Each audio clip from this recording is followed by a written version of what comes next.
ಆಕಾಶವಾಣಿ ಮಡಿಕೇರಿ.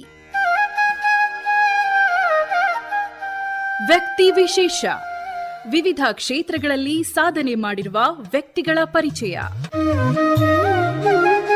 ನಮ್ಮೆಲ್ಲ ಪ್ರೀತಿಯ ಶ್ರೋತೃಗಳಿಗೆ ಇವತ್ತಿನ ವ್ಯಕ್ತಿ ವಿಶೇಷ ವ್ಯಕ್ತಿಗಳನ್ನು ಪರಿಚಯಿಸುವಂತಹ ಕಾರ್ಯಕ್ರಮಕ್ಕೆ ಸ್ವಾಗತ, ಸುಸ್ವಾಗತ.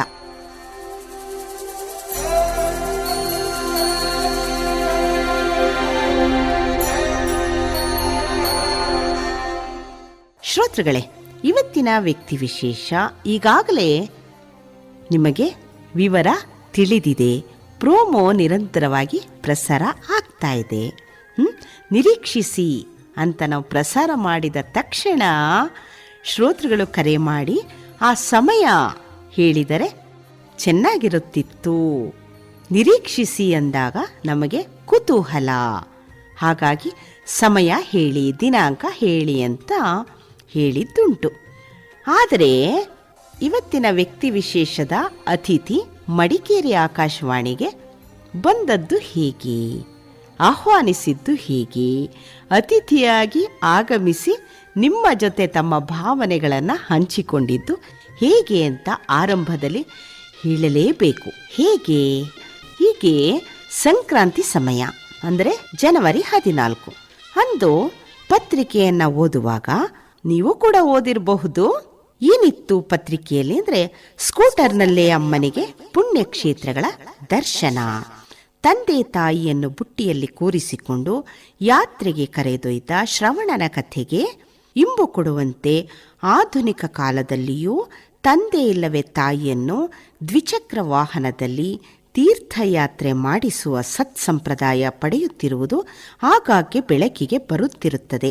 ಇಂತಹ ಒಂದು ನಿದರ್ಶನ ಮಡಿಕೇರಿಯಲ್ಲಿ ಕಂಡುಬಂದಿದೆ. ಕೂಡು ಕುಟುಂಬದಲ್ಲಿ ಅಡುಗೆ ಮನೆಗಷ್ಟೇ ಸೀಮಿತವಾಗಿದ್ದ ಅಮ್ಮನನ್ನ ಅಪ್ಪ ಕೊಡಿಸಿದ್ದ ಸ್ಕೂಟರ್ನಲ್ಲಿ ಭಾರತದ ಎಲ್ಲ ರಾಜ್ಯವನ್ನು ಒಳಗೊಂಡಂತೆ ಸುತ್ತಮುತ್ತಲ 3 ದೇಶಗಳಿಗೆ ಕರೆದೊಯ್ದು ಅಲ್ಲಿನ ಪುಣ್ಯಸ್ಥಳ ಪ್ರವಾಸಿ ತಾಣಗಳಿಗೆ ಭೇಟಿ ಮಾಡಿಸಿದ ಡಿ ಕೃಷ್ಣಕುಮಾರ್ ಮತ್ತು ಅವರ ತಾಯಿ ಚೂಡಾರತ್ನಮ್ಮ ಮಂಜಿನನಗರಿ ಮಡಿಕೇರಿಗೆ ಇಂದು ಆಗಮಿಸಿದ್ದರು ಅಂತ ಓದುವಾಗ ನಮಗೆ ಹಿಂದೆ ಈ ಸುದ್ದಿ ನಮಗೆ ತಿಳಿದಿತ್ತು. ಆದರೆ ಮಡಿಕೇರಿಗೆ ಅವರು ಆಗಮಿಸಿದ್ದಾರೆ ಅಂತ ನಾವು ಪತ್ರಿಕೆಯಲ್ಲಿ ಓದಿ ಸ್ವಲ್ಪ ಸಮಯದ ನಂತರ ಪ್ರಸ್ತುತಪಡಿಸುತ್ತಿರುವವರ ಮೊಬೈಲ್ಗೆ ಒಂದು ಕರೆ ಬರುತ್ತೆ. ಏನಂತ? ಯಾರು ಕರೆ ಮಾಡಿದ್ದು? ಮೈಸೂರು ಆಕಾಶವಾಣಿಯ ಶ್ರೋತೃಗಳ ಬಳಗ ಒಂದಿದೆ, ಸಮುದ್ಯತಾ ಬಳಗ ಅಂತ. ಅದರ ಅಧ್ಯಕ್ಷರಾಗಿರುವಂತಹ ಅಂದರೆ ರೇಡಿಯೋ ಅಭಿಮಾನಿ ಅವರು ಮಡಿಕೇರಿ ಆಕಾಶವಾಣಿಗೂ ಕೂಡ ಅವರು ಕರೆಯನ್ನು ಮಾಡ್ತಾ ಇರ್ತಾರೆ. ರಾಜ್ಯವ್ಯಾಪಿ ಪ್ರಸಾರದ ನೇರ ಫೋನ್ ಇನ್ ಕಾರ್ಯಕ್ರಮಗಳಲ್ಲಿ ಕೂಡ ಅವರು ಕರೆಯನ್ನು ಮಾಡಿ ಪ್ರಶ್ನೆಗಳನ್ನು ಕೇಳಿದ್ದುಂಟು. ಅಭಿಮಾನಿಗಳೆಲ್ಲರಿಗೂ ಇವರ ಪರಿಚಯ ಇದೆ. ಅವರ ಹೆಸರು ಗೋವಿಂದಾಚಾರಿ ಅಂತ. ಇವರು ಕರೆಯನ್ನು ಮಾಡಿ, ಡಿ ಕೃಷ್ಣಕುಮಾರ್ ಅವರು ಮಡಿಕೇರಿಗೆ ಬಂದಿದ್ದಾರೆ, ನಿಮ್ಮ ವ್ಯಕ್ತಿ ವಿಶೇಷದಲ್ಲಿ ನೀವು ಯಾಕೆ ಒಂದು ಪರಿಚಯವನ್ನು ಮಾಡಿಕೊಡಬಾರದು ಮಡಿಕೇರಿಯ ನಮ್ಮ ಆಪ್ತ ಶ್ರೋತೃಗಳಿಗೆ ಅಂತ ಹೇಳಿದಾಗ ಪ್ರಸ್ತುತಪಡಿಸುತ್ತಿರುವವರ ಮನಸ್ಸಿಗೆ ಬಂದಿದ್ದು ನಿಜಕ್ಕೂ ಕೂಡ ಅವರನ್ನು ಮಡಿಕೇರಿ ಆಕಾಶವಾಣಿಗೆ ಆಹ್ವಾನಿಸಿ ಒಂದು ಸಂದರ್ಶನವನ್ನು ಮಾಡಬೇಕು. ತಾಯಿ ಇಡೀ ಜಗತ್ತಿಗೆ ದೇವರ ಸಮಾನ. ತಾಯಿ ಇಲ್ಲದೆ ನಾವಿಲ್ಲ. ತಾಯಿಯ ಮಹತ್ವವನ್ನು ಸಾರುತ್ತಿರುವಂತಹ ವಿಶೇಷತೆಯುಳ್ಳ ವ್ಯಕ್ತಿಯ ಪರಿಚಯವನ್ನು ಮಾಡಿದಾಗ ನಮ್ಮ ಮಂಜಿನನಗರಿ ಮಡಿಕೇರಿ ಆಕಾಶವಾಣಿಯ ಶ್ರೋತೃಗಳಿಗೂ ಕೂಡ ಆನಂದದ ಅನುಭವವನ್ನು ತರಬಹುದು. ತ್ಯಾಗಮಯಿ ಡಿ ಕೃಷ್ಣಕುಮಾರ್ ಅವರ ಸ್ಕೂಟರ್ನಲ್ಲೇ ತನ್ನ ತಾಯಿಯನ್ನು ಕೂರಿಸಿಕೊಂಡು ಭಾರತದಾದ್ಯಂತ ಸಂಚರಿಸಿ ಅಲ್ಲಿರುವಂತಹ ಪುಣ್ಯಕ್ಷೇತ್ರಗಳನ್ನು, ತೀರ್ಥಕ್ಷೇತ್ರಗಳನ್ನು ದರ್ಶನ ಮಾಡಿಸುವುದು ಅಂದರೆ ಸುಲಭದ ಕೆಲಸವೂ ಅಲ್ಲ. ಇದು ಬಹಳ ಕಷ್ಟಕರವಾದಂಥದ್ದು, ಊಹೆಗೂ ಕೂಡ ನಿಲುಕದ್ದು. ಯಾವುದೇ ಒಂದು ಕೆಲಸವನ್ನು ಮಾಡುವಾಗ ನಾವು ನಡೆದು ಬಂದಂತಹ ಹಾದಿಯನ್ನು ನಾವು ಒಮ್ಮೆ ಅರ್ಥ ಮಾಡಿಕೊಳ್ಬೇಕಾಗತ್ತೆ. ಯಾವುದೇ ಆಗಲಿ ಒಂದು ಸಣ್ಣ ಗಿಡವನ್ನು ನಾವು ನೆಟ್ಟಾಗ ಅದಕ್ಕೆ ಎಷ್ಟು ನೀರು ಬೇಕು, ಹೇಗೆ ಅದನ್ನು ಪೋಷಿಸಬೇಕು, ಅದರಲ್ಲಿ ಕಾಯಿ, ಮೊಗ್ಗು, ಹೂವು ಅರಳುವಂತಹ ಭಾವನೆ ನಮಗೆ ಹೇಗೆ ಸಂತೋಷವನ್ನು ಕೊಡುತ್ತೋ, ಹಾಗೆ ವಯಸ್ಸಾದಂತಹ ತಾಯಿಯ ಆಸೆಯನ್ನು ದೇವರ ದರ್ಶನದ ಮುಖಾಂತರ ಈಡೇರಿಸಿದಂತಹ ಪುತ್ರ ಅಂದರೆ ಎಲ್ಲರಿಗೂ ಹೆಮ್ಮೆ. ಜಗತ್ತಿನಲ್ಲಿ ಇದ್ದರೆ ಮಗ ಇಂತಹವನಿರಬೇಕು ಅಂತ ಮನೆಗಳಲ್ಲಿ ಮಾತನಾಡಿದ್ದುಂಟು. ನೆನಪು ಮಾಡ್ಕೊಳ್ಳಿ, ಆ ಸುದ್ದಿ ಕೇಳಿದ ಕೂಡಲೇ ಎಲ್ಲರಿಗೂ ಅಂತ ಮಗ ಹುಟ್ಟಬೇಕಪ್ಪ ಅಂತ ನಾವು ದೇವರಿಗೆ ನಮಸ್ಕಾರವನ್ನು ಮಾಡಿರ್ತೀವಿ. ಇದು ಸಹಜ ಭಾವನೆ. ಯಾಕೆ ಹೇಳಿ, ತಾಯಿ ಅಂತ ಅಂದಾಗ ಎಂತಹವರ ಕಂಗಳಲ್ಲೂ ಕೂಡ ಕಂಬನಿ ಉದುರುತ್ತೆ, ಅರಿವಿಲ್ಲದ ಹಾಗೆ ಭಾವುಕರಾಗ್ತಾರೆ ಅಲ್ವಾ? ಹಾಗೆಯೇ ಇವತ್ತಿನ ವ್ಯಕ್ತಿ ವಿಶೇಷದಲ್ಲಿಯೂ ಕೂಡ ನಮ್ಮ ಮಡಿಕೇರಿ ಆಕಾಶವಾಣಿಯಲ್ಲಿ ಡಿ ಕೃಷ್ಣಕುಮಾರ್ ಕಲಿಯುಗದ ಶ್ರವಣಕುಮಾರ ಖ್ಯಾತಿಗೆ ಪ್ರಸಿದ್ಧಿ ಪಡೆದಿರುವಂತಹ ಡಿ ಕೃಷ್ಣಕುಮಾರ್ ಹಾಗೂ ಅವರ ತಾಯಿ ಚೂಡಾರತ್ನಮ್ಮ ಅವರು ನಮ್ಮ ಆಕಾಶವಾಣಿಯಲ್ಲಿ ಅತಿಥಿಗಳಾಗಿ ಆಗಮಿಸಿದ್ದಾರೆ. ಅವರನ್ನು ಮಾತನಾಡಿಸೋಣ. ಹಾಗೆಯೇ ಕಾರ್ಯಕ್ರಮದ ಆರಂಭದಲ್ಲಿ ರೇಡಿಯೋ ಅಭಿಮಾನಿ ಗೋವಿಂದಾಚಾರ್ಯವರಿಗೂ ಕೂಡ ನಾವು ಧನ್ಯವಾದಗಳನ್ನು ತಿಳಿಸುತ್ತಾ ಇವರನ್ನು ಮಾತನಾಡಿಸೋಣ. ನಮಸ್ತೆ ಸರ್. ನಮಸ್ಕಾರ. ಮಡಿಕೇರಿ ಆಕಾಶವಾಣಿಯ ಎಲ್ಲ ಶ್ರೋತೃಗಳಿಗೆ, ಕೇಳಗರಿಗೆ ನನ್ನ ಮತ್ತು ನಮ್ಮ ತಾಯಿ ಪರವಾಗಿ ವಿಶೇಷವಾದ ನಮಸ್ಕಾರ. ಅಮ್ಮ ನಮಸ್ಕಾರ. ನಮಸ್ಕಾರ ಸರ್, ಈಗ ಆರಂಭದಲ್ಲಿ ಅಮ್ಮ ಅಂದ್ರೆ ಜೀವ ಜಗತ್ತಿನ ಒಂದು ವಿಸ್ಮಯ, ಇದರಲ್ಲಿ ಶ್ರೇಷ್ಠ ಸ್ಥಾನವನ್ನ ಹೊಂದಿರುವಂತಹ ಪದ. ಅಂತಹ ಪದಕ್ಕೆ ನೀವು ಸ್ವತಃ ನಿಜವಾಗಿ ಇಡೀ ನಮ್ಮ ಭಾರತ ದೇಶದಲ್ಲಿ ಪ್ರಸಿದ್ಧಿಯನ್ನ ಪಡೆದ್ರಿ ಆ ಒಂದು ಪದದ ಸಹಾಯದಿಂದ ಅಂತ ಹೇಳಬಹುದು. ಆದರೆ ಇಂದು ನಿಮ್ಮ ಆಗಮಿಸುವಿಕೆ ನಮ್ಮೆಲ್ಲ ಪ್ರೀತಿಯ ಶ್ರೋತೃಗಳಿಗೆ ಖುಷಿಯನ್ನ ತಂದಿದೆ. ಮೊದಲಿಗೆ ನಿಮಗೆ ಅಭಿನಂದನೆಗಳು ನಮ್ಮ ಶ್ರೋತೃಗಳ ಪರವಾಗಿ ಹಾಗೂ ಮಡಿಕೇರಿ ಆಕಾಶವಾಣಿಯ ಪರವಾಗಿ. ಧನ್ಯವಾದಗಳು. ಆರಂಭದಲ್ಲಿ ಸರ್, ನೀವು ಮೂಲತಃ ಯಾವ ಊರಿನವರು? ಮೂಲತಃ ನಾವು ಮೈಸೂರಿನವರು. ಮೈಸೂರಿನಲ್ಲಿ ಯಾವ ಬೋಗಾದಿ. ಏನು ವೃತ್ತಿ ಮಾಡ್ತಾ ಇದ್ದೀರಿ ಸರ್? ನಾನು ಮೊದಲು ಬೆಂಗಳೂರಲ್ಲಿ 13 ವರ್ಷ ಒಂದು ಕಂಪನಿಲಿ ಕಾರ್ಪೊರೇಟ್ ಟೀಮ್ ಲೀಡರ್ ಆಗಿದ್ದೆ. ನಿಮ್ಮ ವಿದ್ಯಾಭ್ಯಾಸ ಸರ್? ನನ್ನ ವಿದ್ಯಾಭ್ಯಾಸ ಡಿಪ್ಲೊಮಾ ಡಿಸ್ಕಂಟಿನ್ಯೂ. ಸತ್ಯ ಹೇಳ್ಬೇಕಲ್ಲ, ನಾನು SSLC ಮರಿಮಲ್ಲಪ್ಪ ಹೈಸ್ಕೂಲು. ಅವಾಗ 86% ಬಂದಿತ್ತು ನನಗೆ. ಅದಾದ್ಮೇಲೆ ನಾನು PUC saint Philomena's college science student. ಅದು ಸೆಕೆಂಡ್ PUC ಸ್ವಲ್ಪ ಏನೋ ವ್ಯತ್ಯಾಸ ಆಯಿತು. ಹಾಗಾಗಿ ನಮ್ಮಲ್ಲಿ ಡಿಪ್ಲೊಮಾ ಇನ್ ಕಂಪ್ಯೂಟರ್ ಸೈನ್ಸ್ ಕೊಡಿಸಿದ್ರು. ನಿಮ್ಮ ತಾಯಿ ತಂದೆ ಬಗ್ಗೆ ಹೇಳಿ ಸರ್. ಅದಕ್ಕಿಂತ ಪೂರ್ವದಲ್ಲಿ ಏನು ಅಂದ್ರೆ, ನಮ್ಮ ತಾತ H ರಾಜಾರಾವ್ ಅಂತ, ಹೆಗ್ವಾಡಿ ಶಾನ್ಭೋಗ್ರು, ಹತ್ತಳ್ಳಿ ಶಾನ್ಭೋಗ್ರವರು ಕುದುರೆ ಮೇಲೆಲ್ಲ ಬರ್ತಾ ಇದ್ರಂತೆ.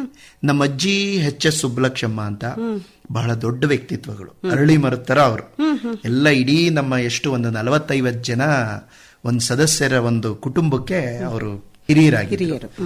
ಅವ್ರ ಹೊಟ್ಟೆಲಿ ಹುಟ್ಟಿದ ಮಕ್ಕಳು 6 ಜನ, ಮತ್ತೆ ಅವ್ರ ಬಂಧು ಬಾಂಧವರು, ಅಕ್ಕನ ಮಕ್ಕಳು ಎಲ್ಲಾರನು, ತಂದೆ ತಾಯಿ ಇಲ್ಲದೆ ಇದ್ದವ್ರನ್ನೆಲ್ಲ ನಮ್ಮ ಅಜ್ಜಿ ತಾತ ಒಟ್ಟಿಗೆ ಒಂದು ಕೂಡು ಕುಟುಂಬದಲ್ಲಿ ಸಾಕಿ ಸುಮಾರು ಎಲ್ಲ ನಮ್ಮ ಮನೇಲೆ ಒಂದು 30-40 ಜನ ಎಲ್ಲ. ಸೊ ದೊಡ್ಡ ವ್ಯಕ್ತಿತ್ವ ನಮ್ಮ ತಾತ ಅಂತೂ. ಜೀವನದಲ್ಲಿ ನನಗೆ ಅತ್ಯಂತ ಪ್ರೀತಿ ಕೊಟ್ಟಿರೋ ಯಾರಾದ್ರೂ ವ್ಯಕ್ತಿ ಇದ್ರೆ ತಂದೆ ತಾಯಿ ಹೊರತುಪಡಿಸಿ ಅದು ನಮ್ಮ ತಾತ ಅಜ್ಜಿ. ತಾತನನ್ನ ನೀವು ತುಂಬಾ. ಹೌದೌದು. ನಾನು ಮರಿಮಲ್ಲಪ್ಪ ಸ್ಕೂಲಿಂದ ಬರಬೇಕಾದ್ರೆ ಸಿಟಿ ಬಸ್ ಇಳಿತಾ ಇದ್ದು, ಶ್ರೀರಂಗಪಟ್ಟಣದಲ್ಲಿದ್ದು. ಸಿಟಿ ಬಸ್ ಇಳಿದು ನಾನು ಬರೋ ತನಕ ನಮ್ಮ ತಾತ ಮನೆಗೆ ಬರ್ತಿರ್ಲಿಲ್ಲ ನೋಡಿ. ಆ ಚಿಕ್ಕ ವಯಸ್ಸಲ್ಲಿ ನಮ್ಗೆ ಅವಾಗ ಗೊತ್ತಾಗ್ತಿರ್ಲಿಲ್ಲ, ಇಷ್ಟು ಮೆಚುರಿಟಿ ಇರಲ್ಲ. ನಾನು ಬಸ್ ಇಳಿದು ಒಂದೊಂದಿನ ತಡ ಆಗೋದು, 6:30-7 ಗಂಟೆ ಆಗೋದು. ಒಂದೊಂದಿನ ಬಸ್ ಬೇಗ ಸಿಕ್ಕಿದ್ರೆ ಬೇಗ ಬಂದ್ಬಿಡ್ತಿದ್ದು. ನಾನು ಬಂದ ಮೇಲೆ ನಮ್ಮ ಮನೆಗೆ ಬರೋರು ತಾತ. ಅಂದ್ರೆ ಅಷ್ಟು ನಾನು ನಮ್ಮ ಮನೆಗೆ ಮೊದಲನೇ ಹಿರಿ ಮೊಮ್ಮಗ. ಹಾಗಾಗಿ ಅವರೆಲ್ಲ ನಮ್ಮ ಜೊತೆನೆ ಇದ್ದದ್ದು. ಅವ್ರದ್ದೆಲ್ಲ ಒಳ್ಳೆತನಗಳ ಪ್ರಭಾವ ನಮ್ಮ ಮೇಲೆ ತುಂಬಾ ಇದೆ. ಬಾಲ್ಯದಿಂದ ಓದೋದಕ್ಕಿಂತನೂ ನಮ್ಮ ತಾತ ಅಜ್ಜಿ, ನಮ್ಮ ತಾಯಿ ತಂದೆ, ನಮ್ಮ ದೊಡ್ಡಪ್ಪ HD ಪ್ರಭಾಕರ್ ಅಂತ, ಇವತ್ತು ಅವ್ರನ್ನ ನಾನು ಹೃದಯಾಂತರಾಳದಿಂದ ನೆನ್ಕೋತೀನಿ. ಅವ್ರದ್ದು ಪ್ರಭಾವ ನನ್ನ ಮೇಲೆ ತುಂಬಾ ಇದೆ. ಏನಾದ್ರೂ ಕಿಂಚಿತ್ತು ನನ್ನಲ್ಲಿ ಯಾರಾದ್ರೂ ಒಳ್ಳೆತನ ನಿಮ್ಮಂತವ್ರು ಗಮನಿಸ್ತೀರಾ ಅಂದ್ರೆ ಅದಕ್ಕೆ ಕಾರಣ ನಮ್ಮ ತಾತ, ನನ್ನ ದೊಡ್ಡಪ್ಪ, ನಮ್ಮ ಅಪ್ಪಂಗಿಂತನೂ ಹೆಚ್ಚು ಪ್ರಭಾವ ನಮ್ಮ ದೊಡ್ಡಪ್ಪ. ಅಂತ ತ್ಯಾಗಿ ಅವರು, ಮಹರ್ಷಿ ಸ್ವರೂಪದ ವ್ಯಕ್ತಿಗಳು. ಇಂಥವ್ರನ್ನೆಲ್ಲ ಒಡನಾಟ ಸಿಕ್ತು. ಇಂಥ ಕುಟುಂಬದಲ್ಲಿ ನಾನು ಹುಟ್ಟಿದೆ. ಸೊ ನಮ್ಮ ತಾಯಿ ಜನ್ಮ ಕೊಟ್ರು. ಹಾಗಾಗಿ ಎಲ್ಲೋ ಒಂದು ಕಿಂಚಿತ್ ಸಂಸ್ಕಾರ, ಒಂದು ಒಳ್ಳೆ ಆಲೋಚನೆ, ಸದ್ವರ್ತನೆ, ಇದೆಲ್ಲ ಅವ್ರನ್ನ ನೋಡ್ ಕಲ್ತಿರೋದು. ಈಗ ಸರ್, ನಿಮ್ಮ ಒಡ ಹುಟ್ಟಿದವರ ಬಗ್ಗೆ ಹೇಳಿ. ನಾನು ಒಬ್ಬನೇ ಮಗ. ನಮ್ಮ ತಂದೆ ತಾಯಿ ಏನು ಅಂದ್ರೆ, ನಾನು ಒಬ್ಬನೇ ಮಗ. ನನ್ನ ಮುಖದರ್ಶನ ಆದ್ಮೇಲೆ, ಅಂದ್ರೆ ನಾನು ವಾಣಿ ವಿಲಾಸ್ ಹಾಸ್ಪಿಟ್ಲು ಬೆಂಗಳೂರಲ್ಲಿ ನಾವು ಹುಟ್ಟಿದ್ದು. ಎಲ್ಲ ಡಾಕ್ಟರ್ ಎಲ್ಲ ಹೆರಿಗೆ ಮಾಡಿ, ಅದು ಅಷ್ಟ ಕಷ್ಟಗಳು. ನಮ್ಮ ತಾಯಿಗೆ ನಾನು ಹುಟ್ಟಬೇಕಾದ್ರಂತೂ ನಾನು ಪ್ಲೆಸೆಂಟಾ ಕೇಸು, ನಿಮಗೆ ಗೊತ್ತಿರ್ಬೋದು. ಅದ್ರ ಹಿಂದೆ ಒಂದು ರೋಚಕತೆ ಇದೆ. ನಮ್ಮ ತಂದೆ ತಾಯಿ ಮದುವೆ ಆದ್ಮೇಲೆ ನಮ್ಮ ತಾಯಿ ಗರ್ಭಿಣಿ ಆದ್ರಲ್ಲ, ತುಂಬಾ ಬ್ಲೀಡಿಂಗು. ಪ್ಲೆಸೆಂಟಾ ಅಂತಂದ್ರೆ ಕಸ ಮುಂದೆ ಸೇರ್ಕೊಂಡ್ಬಿಟ್ಟು ಡಾಕ್ಟರ್ ಎಲ್ಲ ಬಂದು ಚೆಕ್ ಮಾಡಿ, ಇಲ್ಲ ಈ ಮಗುನ ತೆಗಿಬೇಕು, ಈ ಮಗು ನಾವು ಹೆರಿಗೆ ಮಾಡಕ್ ಹೋದ್ರೆ ದೊಡ್ಡ ಜೀವಕ್ಕೆ ಅಪಾಯ ಇದೆ ಅಂತ ನಮ್ಮ ತಂದೆಗೆ ಬಂಧುಗಳಿಗೆ ಹೇಳ್ತಾರೆ. ನಮ್ಮಪ್ಪ ಒಂದು ಕ್ಷಣ ಯೋಚನೆ ಮಾಡಿದೆ, ಇಲ್ಲ ಇಲ್ಲ ಅವಳು ಉಳಿದ್ರೆ ಸಾಕು, ನಮ್ಮಮ್ಮ ಉಳಿದ್ರೆ ಸಾಕು, ಈ ನನ್ನ ಮಗು ನಂಗೆ ಬೇಕಾಗಿಲ್ಲ ಅಂತ ಬರೆದು ಸೈನ್ ಮಾಡಿ ಕೊಟ್ಬಿಡ್ತಾರೆ. ಯಾಕೆಂದ್ರೆ ಅಷ್ಟು ರಿಸ್ಕ್. ಈಗ ಯಾವುದೋ ಒಂದು ಒಳ್ಳೇದಾಗಲ್ಲ ಅಂತಂದ್ರೆ ಯಾರು ಅದನ್ನ ಮಾಡ್ತಾರೆ, ಯಾವುದೇ ಕೆಲಸ ಆಗಲಿ. ಸೊ ಅಂತ ಸಂದರ್ಭದಲ್ಲಿ ನಮ್ಮ ಬಂಧುಗಳು, ನನ್ನ ಜನ್ಮಕ್ಕೆ ಕಾರಣ ನಮ್ಮ ಅಪ್ಪ ಕೂಡ ನನ್ನ ಸಹಾಯಕ್ಕೆ ಬರಲಿಲ್ಲ. ಆದ್ರೆ ನನ್ನ ಅಮ್ಮ, ಇಲ್ಲ ಇಲ್ಲ ಈ ಮಗು ಆಡೋ ಸ್ಟೈಲ್ ನೋಡಿದ್ರೆ ಇದು ಗಂಡು ಮಗುನೇ ಇರಬೇಕು, ಹಂಗಾಗಿ ದಯವಿಟ್ಟು ಇದನ್ನ ತೆಗಿಬೇಡಿ ಅಂತ ರೌಂಡ್ಸ್ ಬರ್ತಾರಲ್ಲ ಡಾಕ್ಟರ್ಗಳು, ಆ ನರ್ಸ್ಗಳು, ಎಲ್ಲರಿಗೂ ರಿಕ್ವೆಸ್ಟ್ ಮಾಡ್ಕೊಂಡು, ಪ್ರಾರ್ಥನೆ ಮಾಡ್ಕೊಂಡು ಅವ್ರನ್ನೆಲ್ಲ, ಇಲ್ಲ ಈ ಮಗು ಆಡೋ ಸ್ಟೈಲ್ ನೋಡಿದ್ರೆ ಇದು ಗಂಡು ಮಗುನೇ ಅನ್ಸುತ್ತೆ, ಇದನ್ನ ದಯವಿಟ್ಟು ತೆಗಿಬೇಡಿ, ಹೇಗಾದ್ರೂ ಮಾಡಿ ಉಳಿಸ್ಕೊಡಿ ಅಂತ ಅವ್ರನ್ನೆಲ್ಲ ಗೋಗರ್ಕೊಂಡು ವಿಶೇಷವಾದ ಪ್ರಾರ್ಥನೆ ಮಾಡಿ ಅವರೆಲ್ಲ ಹಿಂದೆ ಹೋಗಿ ಮಾತಾಡ್ಕೊಳ್ಳಂತೆ.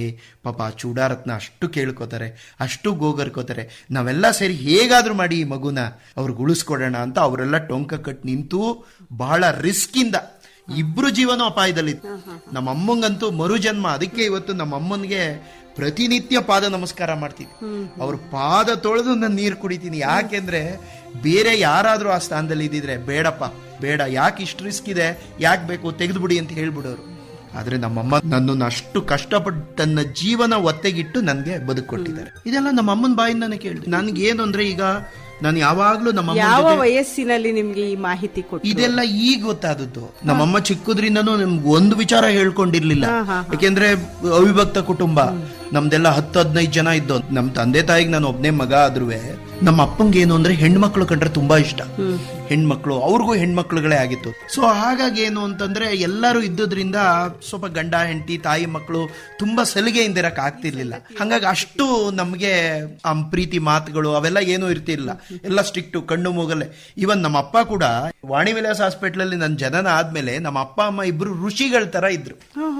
ಕೇವಲ ಮಾನಸಿಕ ಪ್ರೇಮದಿಂದ ಅವರು ಜೀವನ ಮಾಡಿದ್ರು. ಇದನ್ನೆಲ್ಲ ನಾವು ಕಣ್ಣಾರ ನೋಡಿದೀವಿ. ಯಾಕೆಂದ್ರೆ ನನ್ನ ಮನೆ ಮಗ ಆದ್ರಿಂದ ಅಷ್ಟು ಒಂದು ಸದ್ಗೃಹಿಣಿ ಜೀವನ ನಮ್ಮ ತಾಯಿ ಮಾಡಿದ್ದಾರೆ. ಸೊ ಅವಾಗೆಲ್ಲ ಇದೆಲ್ಲ ಸಲಿಗೆಗಳು ಇರ್ಲಿಲ್ಲ ನೋಡಿ, ಇದೆಲ್ಲ ನಮಗ್ ಗೊತ್ತಾಗ್ತಿರ್ಲಿಲ್ಲ. ಈಗ ನಮ್ಮ ಅಪ್ಪ ಹೋದ್ಮೇಲೆ ಈ ಯಾತ್ರೆ ಸಂದರ್ಭದಲ್ಲಿ ಈಗ ನಾನು ನಮ್ಮ ತಾಯಿಗೆ ಎಲ್ಲ ಕಾಮಕಾಂಚನನು ತ್ಯಾಗ ಮಾಡಿ ವೃತ್ತಿಯಿಂದ ಇಚ್ಛಾ ನಿವೃತ್ತಿ ತಗೊಂಡು ಈಗ ಫುಲ್ ಟೈಮ್ ನಮ್ಮ ಅಮ್ಮಂಗೆ ನಾನು ಸೀಮಿತವಾಗಿ ಇಟ್ಕೊಂಡಿರೋದ್ರಿಂದ ಈಗ ಏನ್ ಮಾಡ್ತೀನಿ, ಅನುಸಂಧಾನ ಇಟ್ಕೊಂಡಿದ್ದೀನಿ. ನಿತ್ಯ ಫ್ರೀ ಇದ್ದಾಗ ಮಾತಾಡ್ತೀನಿ. ಅವ್ರ ಬಾಲ್ಯದ ಅನುಭವ, ನಮ್ಮ ಅಮ್ಮನ ಕಷ್ಟ ನಷ್ಟ ಏನು, ಚಿಕ್ಕ ವಯಸ್ಸಿನ ಅನುಭವಗಳು, ನಾನ್ ತಿಳ್ಕೊಬೇಕಾದ್ದೇನು, ಇದನ್ನೆಲ್ಲ ಕೇಳಿದಾಗ ಅವ್ರನ್ನ ಪ್ಯಾಂಪರ್ ಮಾಡಿದ್ರೆ ಹೇಳ್ತಾರೆ. ಈಗ ಅಮ್ಮನೊಟ್ಟಿಗೆ ಬಂದಿದ್ದೀರಿ. ಅಮ್ಮ ಅಂದ್ರೆ ಎಂಥವರಿಗೂ ಕಣ್ಣಲ್ಲಿ ನೀರು ಬರುತ್ತೆ ಅಲ್ವಾ? ನಿಮ್ಮ ಸುದ್ದಿಗಳನ್ನ ನಮ್ಮ ಶ್ರೋತೃಗಳು ದೃಶ್ಯ ಮಾಧ್ಯಮಗಳಲ್ಲಿ ನೋಡಿದ್ದಾರೆ, ವೃತ್ತಪತ್ರಿಕೆಗಳಲ್ಲಿ ಓದಿದ್ದಾರೆ, ನಿಮಗೆ ಆಶೀರ್ವದಿಸಿದ್ದಾರೆ. ಹುಟ್ಟಿದ್ರೆ ಇಂತಹ ಮಗ ಹುಟ್ಟಬೇಕು ಅಂತ ನಮ್ಮ ಹೃದಯಾಂತರಾಳದಿಂದ ನಿಮಗೆ ನಮ್ಮ ಶ್ರೋತೃಗಳೆಲ್ಲರೂ ಕೂಡ ಹರಸಿದ್ದಾರೆ. ಇದು ಒಂದು ರೀತಿ ವಿಶೇಷವಾದಂತಹ ಸುದ್ದಿ. ಸ್ವಲ್ಪ ಕಣ್ಣು ಅರಳುತ್ತೆ, ಕಂಬನಿಗಳು ಉದುರುತ್ತೆ, ಹೃದಯ ತುಂಬಿ ಬರುತ್ತೆ. 1-2 ನಿಮಿಷ ನಿಮಗಾಗಿ ಮೀಸಲಾಗಿಟ್ಬಿಟ್ಟಿದ್ವಿ ನಾವು, ನಿಮ್ಮ ಸುದ್ದಿಯನ್ನ ನೋಡ್ಲಿಕ್ಕೆ, ತಿಳ್ಕೊಳ್ಳೋದಿಕ್ಕೆ. ಯಾರಿರಬಹುದು, ಎಲ್ಲಿಯವರಿರಬಹುದು, ಯಾವುದೇ ಒಂದು ಸಭೆಗಳಾಗ್ಬೋದು, ಸಮಾರಂಭಗಳಾಗ್ಬೋದು, ನಿಮ್ಮ ಕಾರ್ಯ ಪ್ರವೃತ್ತಿಯನ್ನ ಸ್ಮರಿಸಿದ್ದಾರೆ ಅಂತ ನಾವು ಹೇಳಬಹುದು. ನಿಮಗೆ ಈ ಕ್ಷಣದಲ್ಲಿ ಏನ್ ಅನ್ನಿಸ್ತಾ ಇದೆ? ನನಗೂ ಅಷ್ಟೇ. ಈಗ ನೀವು ಇಷ್ಟೆಲ್ಲ ಹೇಳದ್ಮೇಲೆ ಮನುಷ್ಯ ನೋಡಿ ಹಣ ಮಾಡ್ಬೋದು ಅಥವಾ ಬೇರೆ ಇನ್ಯಾವುದೋ ಒಂದು ಸಂಪತ್ತನ್ನ ಸೃಷ್ಟಿ ಮಾಡ್ಕೋಬಹುದು, ಅಥವಾ ಇನ್ಯಾವುದೋ ಬೇರೆ ಬೇರೆ ಫಾರಿನ್ ಸುತ್ತಬಹುದು ಮಾಡ್ಬೋದು. ಆದ್ರೆ ತಾನು ಹುಟ್ಟಿದ ಮಣ್ಣನ್ ಜನಗಳ ಪ್ರೀತಿ ಸಂಪಾದನೆ ಮಾಡ್ಕೊಳ್ಳೋದಿದೆ ನೋಡಿ, ಅದು ನಿಜಕ್ಕೂ ಧನ್ಯ ಅನ್ಸುತ್ತೆ. ಮತ್ತೆ ಇದರಿಂದ ಕೀರ್ತಿ ಬಂದಿದೆ ನೋಡಿ. ಹಣನ ನೀವು ಹೇಳ್ದಂಗೆ ಹೇಗ್ ಬೇಕಾದ್ರೂ ಸಂಪಾದನೆ ಮಾಡ್ಬೋದು ಇವತ್ತಿನ ಕಾಲದಲ್ಲಿ, ಅಷ್ಟು ಮಾರ್ಗಗಳಿದೆ. ಆದ್ರೆ ಸತ್ಕೀರ್ತಿ, ಯಾವುದೇ ನಿಸ್ವಾರ್ಥ ಕಳಂಕ ಇಲ್ಲದೆ ಇರೋ ಕೀರ್ತಿ ಪಡ್ಕೊಳ್ಳೋದಿದೆ ನೋಡಿ, ಅದು ನಿಜವಾಗ್ಲೂ ನಾನು ಸೌಭಾಗ್ಯ ಪಡ್ಕೊಂಡಿದ್ದೀನಿ. ಈ ನೆಲದಲ್ಲಿ ಹುಟ್ಟೋಕೆ ಮತ್ತೆ ಈ ಜನಗಳ ಪ್ರೀತಿ ಪಡ್ಕೊಳ್ಳೋಕೆ ನಿಜವಾಗ್ಲೂ ಒಂದು ನಂಗೆ ಧನ್ಯತೆ ಅನ್ಸುತ್ತೆ. ನನ್ನ ಧನ್ಯತಾ ಭಾವವನ್ನ ನೀವು ಅರ್ಪಿಸ್ತಾ ಇದ್ದೀರಿ ಈ ಆಕಾಶವಾಣಿ ಮುಖಾಂತರ. ಡೆಫಿನೆಟ್ ಆಗಿ. ಈಗ ಸರ್, ನೀವು ಯಾವ ವರ್ಷದಲ್ಲಿ ಕೆಲಸಕ್ಕೆ ಸೇರಿದ್ರಿ? ನಾನು ನನ್ನ 21ನೇ ವಯಸ್ಸಿಗೆ ಅನ್ಸುತ್ತೆ. ನಾನು 2004 or 5 ಎಕ್ಸಾಕ್ಟ್ ಆಗಿ ಆ ದಿನಾಂಕ ನೆನಪಿಲ್ಲ, ಬಟ್ ಆ ಸಂದರ್ಭದಲ್ಲಿ ಫಸ್ಟ್ ನಾನು ಮೈಸೂರು ಕೆಲ್ಸಕ್ಕೆ ಸೇರ್ಕೊಂಡೆ. ಈಗ ಕೆಲ್ಸಕ್ಕೆ ಸೇರಿದ್ರಿ, ಕೆಲ್ಸಕ್ಕೆ ಹೋಗ್ತಾ ಇದ್ರಿ, ಬರ್ತಾ ಇದ್ರಿ. ಈ ಆಲೋಚನೆ ಯಾವಾಗ ಬಂತು? ಯಾಕಾಗಿ ಬಂತು? ಕೋಟ್ಯಾಂತರ ಜನ ಜಗತ್ತಿನಲ್ಲಿ ವಾಸ ಮಾಡ್ತಾ ಇದ್ದಾರೆ, ಎಲ್ಲರಿಗೂ ಬಾರದಂತಹ ವಿಷಯಗಳು. ಇನ್ನು ಒಂದು ಸಂಗತಿಯನ್ನ ನಾವು ಹೇಳಬೇಕಾಗತ್ತೆ. ಎಲ್ಲರೂ ಕೂಡ ತಾಯಿಯನ್ನ ತಿರಸ್ಕೃತ ಭಾವದಿಂದ ನೋಡಲ್ಲ. ಹಲವರಿದ್ದಾರೆ ತಾಯಿ ಅಂದ್ರೆ ಪ್ರೀತಿ, ಕರುಣೆ, ದಯೆ ಎಲ್ಲ ವಿಷಯದಲ್ಲಿಯೂ ಕೂಡ ತಾಯಿಯನ್ನ ಮೆರೆಸ್ತಾರೆ. ಕೆಲವರು ಅದನ್ನ ಪ್ರಚಾರಕ್ಕೆ ತರೋದಿಲ್ಲ, ಮೌನ ವಹಿಸ್ತಾರೆ, ಮುಗುಳ್ನಕ್ಕೂ ಅದನ್ನ ಆನಂದವನ್ನ ಅನುಭವಿಸ್ತಾರೆ. ನೀವು ಈ ರೀತಿ ನಾವು ಪ್ರಪಂಚಕ್ಕೆ ಹೊರಬರಬೇಕು ಅಂತ ಯಾವಾಗ ನಿಮ್ಗೆ ಅನ್ನಿಸ್ತು? ಯಾಕಾಗಿ ಬನ್ಸ್ತು? ಕಾರಣ ಏನು? ಅಂದ್ರೆ ಇದು ನಾವು ಹೊರ ಬಂದದ್ದಲ್ಲ. ಇದೇನಾಯ್ತು, ನಮ್ಮ ತಂದೆಯವರು 2015ರಲ್ಲಿ ನಮ್ಮ ತಂದೆಯವರು ಕಾಲ್ವಾದ್ರು. ಸೊ ಹಾಗಾಗಿ ಅಲ್ಲಿವರೆಗೂ ನನ್ನ ಲೈಫು ಬೆಂಗಳೂರಲ್ಲಿ, ನಾನು ಕಾರ್ಪೊರೇಟ್ ಟೀಮ್ ಲೀಡರ್ ಆಗಿದ್ದೆ. ಬೆಂಗಳೂರಿನ ಲೈಫು ಅಂದ್ರೆ ಗೊತ್ತಲ್ಲ, ಎಲ್ಲ ಹಿಂಡಿಪ್ಪೆ ಮಾಡ್ಬಿಡುತ್ತೆ, 5 ನಿಮಿಷ ಸಮಯ ಇರಲ್ಲ. ಅದು ನಾವೆಲ್ಲ ಏನು ಅಂದ್ರೆ ಮೈಸೂರಿಂದ ಕೇವಲ 300 ರೂಪಾಯಿಲಿ ಹೋದದ್ದು. ಯಾಕೆಂದ್ರೆ ನಮ್ಮ ತಂದೆಗೆ ನಾನು ಒಬ್ಬನೇ ಮಗ ಆದ್ರೂ ಅವ್ರಿಗೆಲ್ಲ ಡಿಪೆಂಡೆಂಟ್ಸ್ ತುಂಬಾ ಇತ್ತು. ತಂಗಿರ್ ಮಕ್ಕಳು ಇವರೆಲ್ಲ, ಎಲ್ಲಾರನ್ನೂ ನಮ್ಮ ಅಪ್ಪ ಅಮ್ಮನೇ ನೋಡ್ಬೇಕಾಗಿತ್ತು. ಸೊ ಹಾಗಾಗಿ ನನ್ಗಿದೆಲ್ಲ ಸ್ವಲ್ಪ ಏಜ್ ಆಯ್ತಾ ಅರಿವಿಗೆ ಬರಕ್ ಶುರು ಆಯ್ತು. 300 ರೂಪಾಯಿ ನಮ್ಮ ಅಪ್ಪನ ದುಡ್ಡು ಅಷ್ಟೇ ನನ್ನ ಹತ್ರ ಇದ್ದದ್ದು. ನಾನು ಬೆಂಗಳೂರಿಗೆ ಏಕಾಂಗಿಯಾಗಿ ಹೋಗಿ ನನ್ನ ಒಂದು ವೃತ್ತಿ ಜೀವನ ಇನ್ನೊಂದು ಎಲ್ಲ ನನ್ನ ಕಾಲ ಮೇಲೆ ನಾನು ನಿಂತ್ಕೊಳಕ್ ಶುರು ಮಾಡಿದೆ. ಸೊ ಹಂಗೆ ಜೀವನ ಕಳೀತಾ ಇತ್ತು. ನಮ್ಮ ತಂದೆಯವ್ರು ಹೋದ್ಮೇಲೆ ಏನಾಯ್ತು, ನಾನು ಒಬ್ಬನೇ ಮಗ ಆಗಿರೋದ್ರಿಂದ ಯಾವತ್ತು ಏನು ಅಂದ್ರೆ ತಂದೆ ನಂತರ ತಾಯಿಂದ್ರು ಗಂಡು ಮಕ್ಕಳು ಅದು ನಾನು ಒಬ್ಬನೇ ಮಗ ಆದ್ರಿಂದ ಇನ್ಯಾವುದೋ ಇಲ್ಲದೆ ನೋ ಕನ್ಫ್ಯೂಷನ್, ಅಲ್ಲಿ ಯಾವುದೇ ಗೊಂದಲ ಇಲ್ಲ. ಅಮ್ಮನ್ನ ಕರ್ಕೊಂಡು ನನ್ನ ಹತ್ರ ಇಟ್ಕೊಂಡು, ನಂಗೆ ಏನು ಅಂದ್ರೆ ಇಷ್ಟು ದಿನ ನಾನು ಬೆಂಗಳೂರು ಜೀವನದಲ್ಲಿ ಬ್ಯುಸಿ ಆಗಿರ್ತಿದ್ದೆ, ಅಪ್ಪ ಅಮ್ಮಂಗೆ ಸಮಯ ಕೊಡಕ್ ಆಗಿರ್ಲಿಲ್ಲ. ನಮ್ಮ ಅಮ್ಮನ ಹತ್ರ ಈಗ ದಿನಾ ಮನೇಲಿ ಕೂತ್ಕೊಂಡು ಮಾತಾಡೋದು ಊಟ ಆದ್ಮೇಲೆ. ಯಾಕೆಂದ್ರೆ ರಾತ್ರಿ ಮನೆಗೆ ಬಂದಾಗ ನನ್ಗೆ ಮಿಸ್ ಆಗೋದು. ಇಷ್ಟ ದಿನ ನಮ್ಮ ಅಪ್ಪ ಇದ್ರು, ಒಂದು ಭಾವನಾತ್ಮಕ ಸಂಬಂಧ ಇತ್ತು ನಮ್ಮ ಅಮ್ಮಂಗೆ. ಈಗ ಯಾರು ಇಲ್ವಲ್ಲ, ನನಗ್ ಬೇರೆ ಬೆಳಗ್ಗೆಯಿಂದ ಸಂಜೆವರೆಗೂ ಟೆನ್ಷನ್. ಕೂಡು ಕುಟುಂಬದಲ್ಲೇ ಇದ್ರ ಅಪ್ಪ ಕಾಲವಾಗುವಾಗ? ಹೌದು, ಕೂಡು ಕುಟುಂಬದಲ್ಲಿ ಇದ್ರು, ನಾನ್ ಬೆಂಗಳೂರಲ್ಲಿ. ಆಗ ಅಪ್ಪನೊಟ್ಟಿಗೆ ನಿಮ್ಮ ಒಂದು ಬಾಂಧವ್ಯ ಹೇಗಿತ್ತು? ನನ್ನ ಅಪ್ಪನೊಟ್ಟಿಗೆ ಬಾಂಧವ್ಯ ಸ್ವಲ್ಪ ಪರವಾಗಿರ್ಲಿಲ್ಲ. ಯಾಕೆಂದ್ರೆ ನಮ್ಮ ತಂದೆ ಬಗ್ಗೆ ನನ್ಗೆ ವಿಶೇಷವಾದ ಪ್ರೀತಿ ಇದ್ರೂ ನಮ್ಮ ಅಪ್ಪನ ಜವಾಬ್ದಾರಿ ಬೇರೆದಿತ್ತು. ತಂಗಿರು ಎಲ್ಲರಿಗೂ ಅವರು ಸಮಯ ಕೊಡ್ಬೇಕಾಗಿತ್ತು. ಸೊ ಹಾಗಾಗಿ ಸ್ವಲ್ಪ ಸ್ವಂತ ಮಗನ್ನ ದೂರನೇ ಇಟ್ಟಿದ್ರು ಅಂತ ಹೇಳ್ಬೋದು. ಯಾಕೆಂದ್ರೆ ಇವನ್ಗೆಲ್ಲ ಡೈರೆಕ್ಟ್ ಬೆನಿಫಿಟ್ ಆಗತ್ತೆ, ಮನೆಗ್ ಬರೋರು ಹೋಗೋರು. ಯಾಕೆಂದ್ರೆ ದೊಡ್ಡ ಕುಟುಂಬ, ನಮ್ಮ ಅಜ್ಜಿ ತಾತಂದು ಅಂತ ಹೇಳಿದೆ. ನಮ್ಮ ಮನೆಯಲ್ಲಿ ನಮ್ ದೊಡ್ಡಪ್ಪ ಇದ್ರು ಅವ್ರಿಗೆ ಗಂಡು ಮಕ್ಕಳು ಇರ್ಲಿಲ್ಲ, ಹೆಣ್ಣು ಮಗಳೊಬ್ಳು ಪೂರ್ಣಿಮಾ ಅಂತ.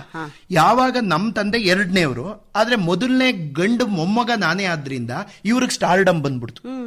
ಅದು ಅವತ್ತಿನ ಕಾಲದ ಪದ್ಧತಿಗಳ ಆತರ ಇರುತ್ತೆ. ಯಾರು ಗಂಡು ಮಗನ ಹೆತ್ಕೊಡ್ತಾರೆ ಎಲ್ಲ ಆಡಳಿತ ಕೇಂದ್ರ ಅವ್ರ ಮನೇಲಿ ಇರುತ್ತೆ, ಅಧಿಕಾರ ಕೇಂದ್ರ ಎಲ್ಲ. ಹಂಗಾಗಿ ನಮ್ ತಂದೆಗೆ ಸ್ಟಾರ್ಡಮ್ ಬಂತು. ಅವ್ರ ಸೋದರದತ್ತೇರು ಅವರು ಎಲ್ಲ ಇದ್ರಿಂದ ಮಗ ಎದುರುಗಡೆ ಇದ್ರೆ ಯಾರು ಬರ್ತಾರೆ, ಏನ್ ಕೊಡ್ತಾರೆ, ಏನ್ ಇದೆಲ್ಲ ಒಂದ್ ಕಣ್ಣಿಗೆ ಬೀಳ್ತಾ ಇರ. ಈ ಚಿಕ್ಕ ಹುಡುಗ ಆಗಿದ್ದಾಗ ಒಂಥರ, ಈಗ ನಾನು ಬೆಳೀತಾ ಇದ್ದೀನಿ, ನೇರವಾಗಿ ಅದು ಎಫೆಕ್ಟ್ ಆಗುತ್ತೆ. ಸೊ ಹಂಗಾಗಿ ಏನು ಅಂದ್ರೆ ನಮ್ಮ ಅಪ್ಪ ನನ್ನನ್ನ ಪ್ಯಾಂಪರ್ ಮಾಡ್ತಿರ್ಲಿಲ್ಲ, ಸ್ವಲ್ಪ ದೂರನೇ ಇಟ್ಟಿದ್ರು. ಇವನ್ ಸ್ವಲ್ಪ ದೂರನೇ ಇರ್ಲಿ, ಯಾಕೆಂದ್ರೆ ಅವನಿದ್ರೆ ಬೇರೆಯವರೆಲ್ಲ ಹತ್ರ ಬರಕ್ಕೆ ಮುಜುಗರ ಆಗುತ್ತೆ. ಸೊ ಹಾಗೆ ಇದೆಲ್ಲ ಒಳಗುಟ್ಟುಗಳು, ಕೆಲವೊಂದನ್ನೆಲ್ಲ ನಾವು ಹೇಳಕ್ ಆಗಲ್ಲ, ಒಂದು ಸೂಕ್ಷ್ಮವಾಗಿ ಹೇಳೋದು ಅರ್ಥ ಆಗುತ್ತೆ. ಹಾಗಾಗಿ ಏನು ಅಂದ್ರೆ ನಮ್ಮ ಅಪ್ಪ ಇವನು ಎದುರುಗಡೆನೆ ಇದ್ರೆ ಏನೂ ನಾವು ಮಾಡಕ್ಕಾಗಲ್ಲ. ಅದು ನಾನ್ ಚುರುಕ್ ಬುದ್ಧಿ ಒಂದ್ ಬೇರೆ, ಎಲ್ಲ ಗಮನ ಬರೀ ನೋಟದಲ್ಲೇ ಎಲ್ಲ ತಿಳ್ಕೊಂಡ್ಬಿಡ್ತಿದ್ ನಾನು. ರೋಹಿಣಿ ನಕ್ಷತ್ರ 4ನೇ ಪಾದ, ಭಾರಿ ಚುರುಕ್ ಬುದ್ಧಿ. ಸೊ ಹಾಗಾಗಿ ಗೊತ್ತು ಇವ್ರಿಗೆ ನಂದು.